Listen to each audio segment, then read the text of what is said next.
What up, poop shoot? You're looking at this Nintendo controller and you're going, huh, I remember when he used to wear that shirt, back when he used to post videos in this series. We've been working on it. We've been working on it real hard. Bill 69, 69 original, old school retro games my buddy Simon and I, or the Pie Man, or Civ as he's known, have been working on for, I'm not even going to say how many years because it's been way longer than we thought it was when we came up with this grand idea. We have recently completed our next three. If you've watched these videos in the past, I always do them in sets of three before I blog and then vlog about them. So the three we have this time around they have a common theme, and the common theme amongst them is that they are all based on movies. Three of the best movies, if we're being honest. And no, none of them are Star Wars games, so it's not the obvious. So let's start with the first game. And also, these three games, there's a reason this video took so long since the last one, because all three of these games are pretty fucking hard. So let's start with the first one. And it is, for the Super Nintendo, Jurassic Park.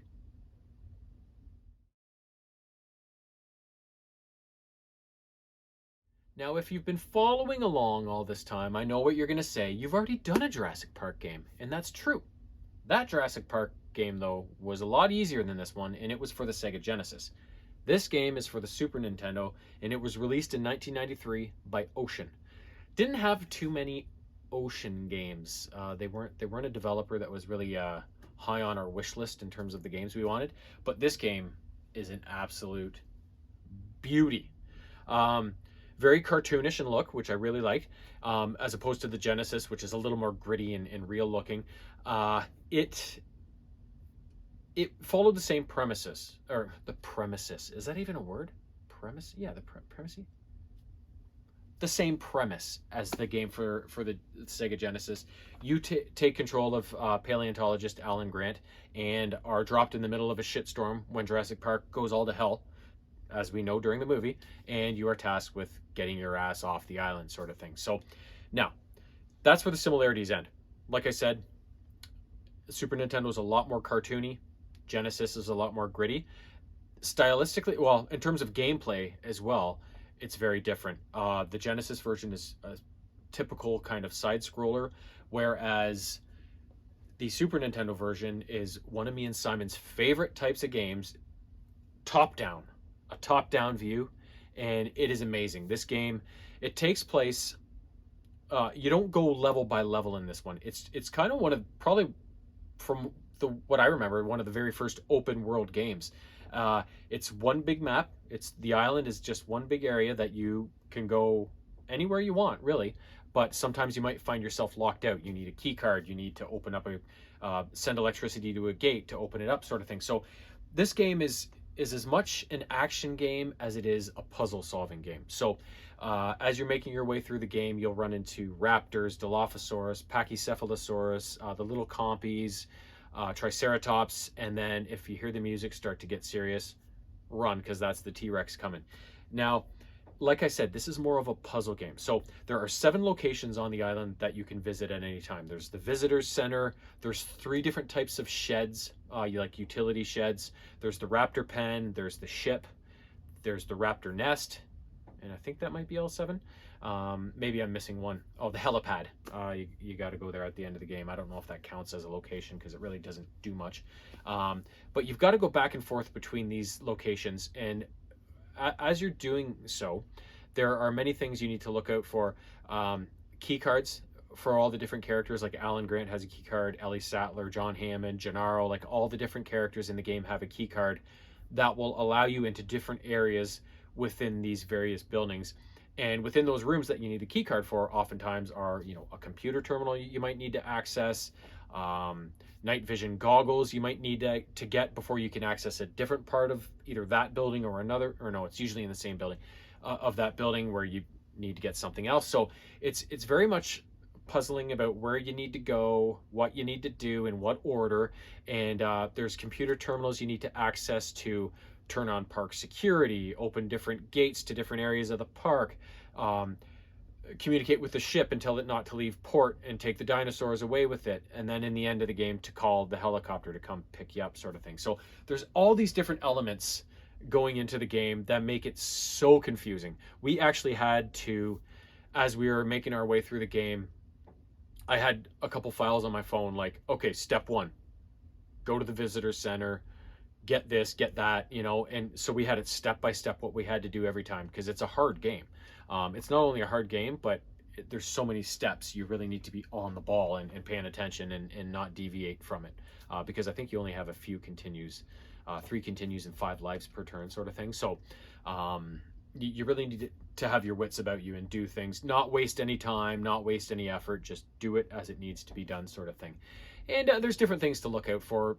You have a few different types of weapons you can use. There's a shotgun, a rocket launcher, a snare rifle, and then the smoke grenades. And then there's also health items you can pick up, which include med kits, as well as different types of food items like chicken legs and stuff like that. And then other than that, it's the key cards and stuff that you have to pick up. So yeah, you just puzzle your way through this game, and eventually get to the helipad, call that helicopter, get to the helipad, and get the hell off Jurassic Park. And this is one of those games that goes, congratulations, you've defeated Jurassic Park. Like, it's literally 2 seconds of that, and you get nothing for beating this game. Now, as kids, I didn't own this game. I bought it years later when I was probably away at university in my late teens, early 20s. But as kids, Simon had it, and we played it a lot, and we thought we were doing well on it. We didn't even get a fraction of the way towards completing this game. But that's how much fun it is that you always turned it on and wanted to play it, because it's such a neat looking and neat playing game. A really cool concept of a game, especially from back then when, an open world game wasn't really a thing back then. Now they're huge. So it was kind of ahead of its time. And all these years later, to finally defeat this game that we held in such high regards in our kid hearts, was kind of we've had a number of those throughout the way. Like Kid Chameleon was one of the first ones I remember that was like, yeah, we loved this game as kids, and we got really far in it but could never beat it, and we finally did it. So it was amazing, that feeling. And we got the same thing with Jurassic Park. Just such a nice way, especially as we're getting later in this Bill 69 process, to start knocking down games like this near the end that are such huge accomplishments, right? So Jurassic Park in the books. Now, the second game, the movie it was based on, maybe didn't quite do as well as Jurassic Park, but it's pretty fucking awesome in its own right. And the game in question is True Lies.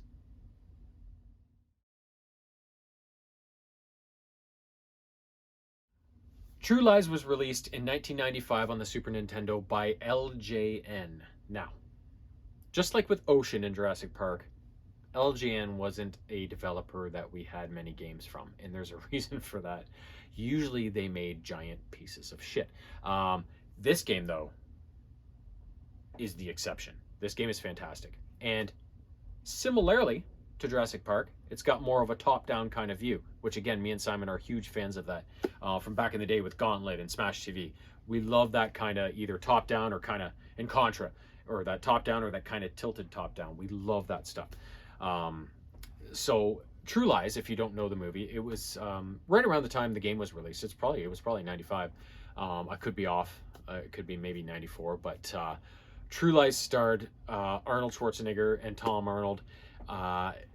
Schwarzenegger starred as a guy named Harry Tasker, who was actually like a secret agent, but his wife only knew him as a mild-mannered computer salesman. But lo and behold, she eventually finds out he's got this kind of mysterious and dangerous life on the side, and she ends up getting caught up in a plot that Harry has to foil, which is what this game is based on. It's just based on the movie. So a terrorist group known as the Crimson Jihad have sprung up, and they have obtained a nuke, and they are threatening the US with blowing their ass up if they don't meet their demands. So Harry and Tom are mobilized to take the fight to the Crimson Jihad and their leader, whose name I think is Salim, and knock this threat out before any damage can be done to the homeland. So this game has, I think, 9 levels, and it's pretty close to the game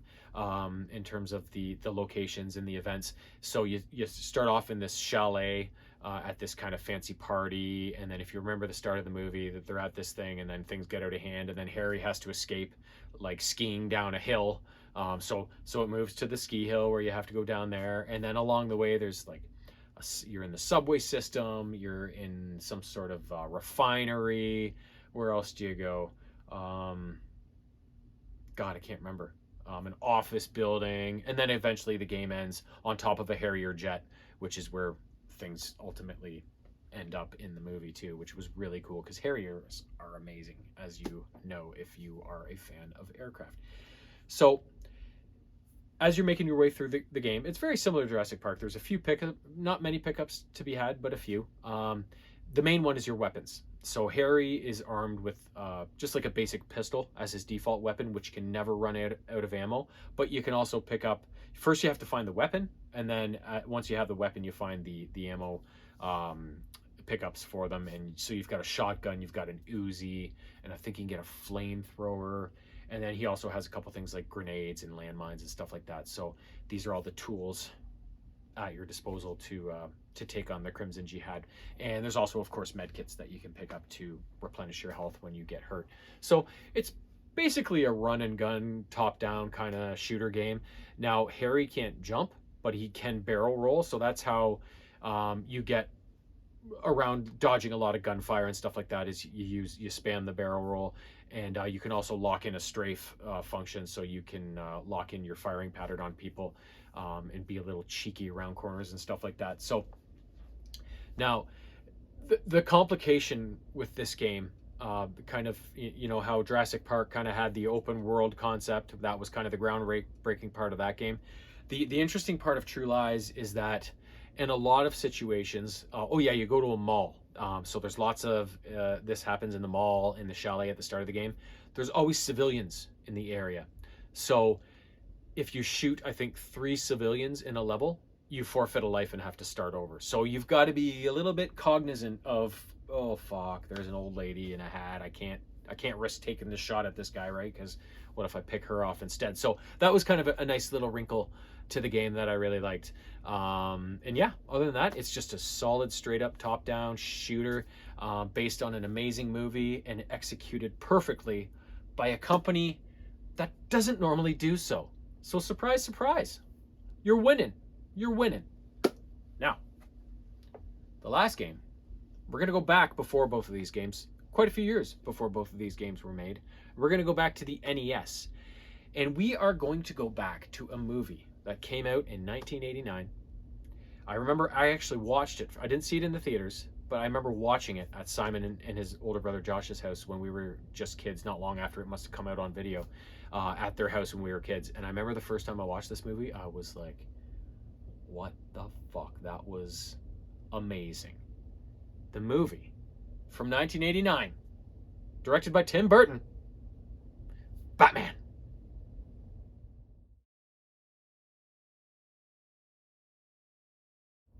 Now, I don't care what anybody says. Michael Keaton as the Batman is the best edition of the Batman. Anybody who says anything different, the Christian Bale, the whatever, are high as fuck. I want to be that high, to be that crazy. Michael Keaton's the shit. This movie was the shit. It was so amazing at the time, just like, and it still holds up, but just at the time it was like something so different. It made Batman legit in my eyes. It just was like, oh, they really, you know, Batman's on the board. Like in terms of, you know, Marvel's ruling the comic book universe these days with all of their movies, even though they're starting to suffer box office letdowns on some of their latest movies. I think people are just saturated, right? But pound for pound, yeah, Marvel has the better overall stable of movies and characters and everything. But if I'm to watch any superhero movie, it's going to be the Batman, especially these Batman. So that's just my feelings on Batman. So this game was released based on the movie in the year 1989 for the NES, and it was released by Sunsoft. Now, just like Ocean, just like LJN, we didn't have a lot of Sunsoft games in our collections, but Sunsoft was a different story. They made really good games. They arguably made arguably my favorite game of all time on the NES, and all time just in general, Blaster Master, which we've done it recently. The last couple videos, it's probably one of the games in there. Amazing game done by Sunsoft. And I had the Sunsoft version of Batman on my Game Boy, the original Game Boy, and I played that game relentlessly. It's a really good game. So Sunsoft didn't have a lot of Sunsoft games, but the ones we did, fucking amazing. So we were really excited to play this game because it was a game we knew of as kids, but none of us had, and we'd never given it a go. And I mentioned in my blog that this was probably a good thing. And the good thing is because the game is fucking hard. It's really, really hard. It's only 5 stages, so it seems short, you know, but you really have to fight and compete through those 5 stages to win the game. So now, like I said, it's based on the movie, but kind of loosely. None of the backstory of Jack being set up by Grissom and falling into the vat of chemicals, and then the girl he was shagging that got him set up to be killed. None of that takes place.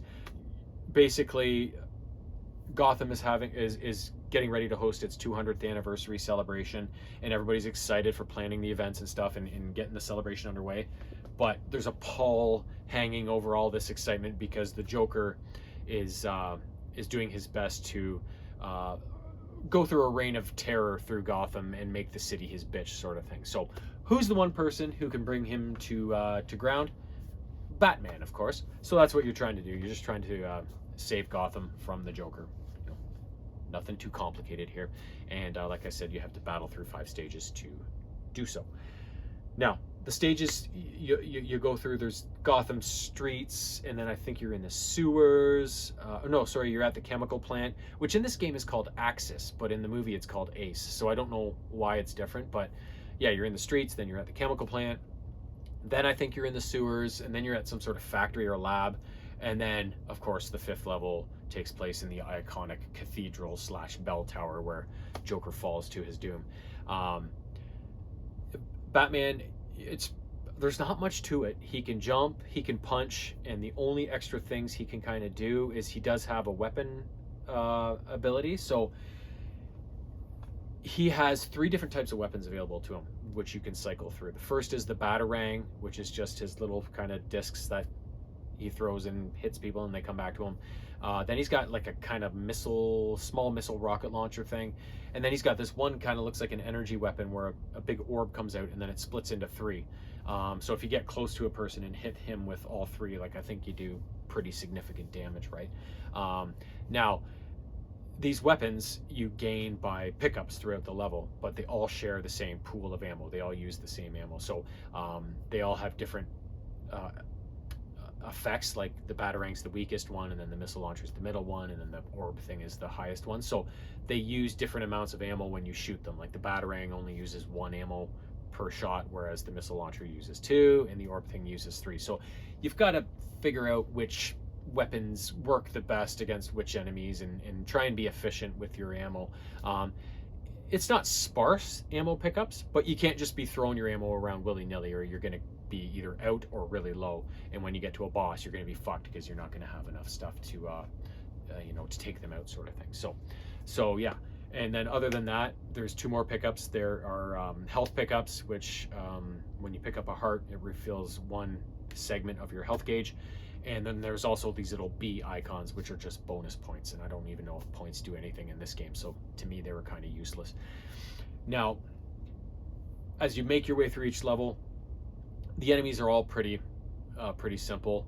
Different types of humans that are all various types of Joker's henchmen with different types of weapons and stuff like that. And then, you know, Joker likes his gadgets and his toys and stuff like that. So you also run into a lot of like mechanical, robotic type of contraptions that are looking to take you out. So it's pretty simple in terms of the enemies. And then at the end of each level, of course, is a boss. The bosses in this game, I think first level is Killer Moth. Then there's second level and the 4th level, I think, are like these. You're in these rooms that have these mechanical contraptions, either turrets or these boxes that rotate around and fire at you. So it's kind of like one of those room bosses that you have to take down. The 3rd level, I think, is some sort of guy that has like slashing electrical kind of attack thing. I don't know who he is.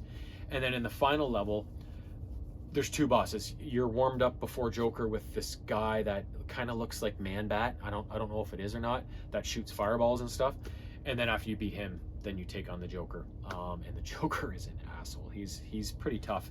You really got to figure out his patterns and get into a groove when you're facing him. We found out the batarangs were the way to go to beat him, and you had to stay close to him and avoid his lightning attacks. He has lightning attacks for some reason. And so we really had to figure, and the timing of the jumps when he shoots his umbrella weapon at you, or not his umbrella weapon, his cane weapon, because they take off 3 sticks per hit. So you take a few of those and you're dead. So yeah, we really had to figure it out, and we both had a lot of really, really good runs where we thought we almost had him, and we thought we weren't going to get the game beaten that night. And then finally I put together a round where everything just went perfect, and we finally beat him. Game over sort of thing. So again, 3 really amazing games based on amazing movies, and kind of different journeys through each one. Jurassic Park we played relentlessly as kids, hardly got anywhere. True Lies we also played a lot, got further than we did on Jurassic Park for sure. And then Batman we knew of but never played before, although we love the movie, we love the franchise, we love the character. I don't know why we never played this game. So 3 movie-based games that we all love for various reasons, but kind of different journeys and histories with them, sort of thing. So I thought this was a pretty cool trifecta of games for this round. So those are the 3 games we just completed recently. That makes a grand total of 63 games completed over the last several years. So that means we have 6 left. Now, we had more than 6 on our list of remaining games, so we're having to scratch 1 or 2 or 3 off.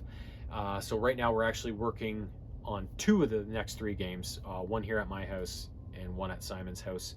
We're making pretty good progress on one, and the other one we just started last week. And but we're making decent progress on it, and it's a really hard game. So we hope to have the next video, I don't know, hopefully in the next 3-4 months. Maybe by spring we might have it, depending on what we pick as the 3rd game, whether it's a really hard one, because we do have a lot of really hard and long games left that we've been saving for last. So I want to say 3-4 months from now we might have this penultimate video, but I can't guarantee that. So life takes you on twists and turns along the way as well, so you never know what's coming down the road that's gonna delay us from playing or cause problems otherwise. But either way, that we're on the case, that we're working hard, and that games 64, 65, and 66 are on the horizon at some point. So can't wait to tell you all about them. Meow.